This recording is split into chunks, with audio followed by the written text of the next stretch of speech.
అందరికీ స్వాగతం. ఇప్పుడు మీరు ఈ వీడియోలో చూస్తున్నది మనందరికీ బాగా తెలిసిన మొక్క, దోస మొక్క. అయితే ఈ వీడియోలోని దోస మొక్క ప్రత్యేకత ఏమిటంటే, ఇది మా ఇంటి పెరటిలో పడిమొల్చి తక్కువ స్థలాన్ని ఆక్రమించుకొని ఎటువంటి రసాయనిక ఎరువులు, పురుగు మందులు వాడకుండానే సహజ సిద్ధంగా బాగా ఏపుగా పెరిగి సహజమైన బలవర్ధకమైన ఎన్నో దోసకాయల్ని మాకు అందిస్తున్నది. సహజంగా మన ఇంట్లో ఎన్నో మొక్కలు పెంచుతుంటాము. చిక్కుడు, కాకర, పొట్ల, సొర లాంటి అనేక మొక్కలను పెంచడానికి స్థలం కావాలి. ఈ దోస మొక్క నేల మీదైతే చాలా స్థలాన్ని ఆక్రమిస్తుంది. అందువల్ల దీన్ని ఏం చేశామంటే ఒక స్తంభానికి గుంజకు అటాచ్ చేశాం దీన్ని. అప్పటి నుంచి ఇది బాగా కాయలు కాస్తున్నది.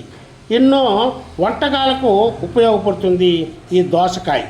పచ్చడి, కూరలు, పులుసు, ఒరుగులు లాంటి అనేక రకాలైన పదార్థాలను ఈ దోసకాయలతోటి మనం పెట్టుకుంటుంటాం.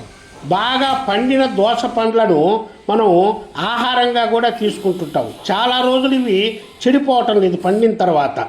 అలాంటి ఈ దోస మొక్క ఇంటిలోనే ఎక్కువ స్థలాన్ని ఆక్రమించుకోకుండా మిగిలిన చెట్ల పాదులు వేసుకోవటానికి అవకాశంగా ఇది ఎలా పెంచుకోవచ్చో మనం ఈ వీడియోలో తెలుస్తున్నది.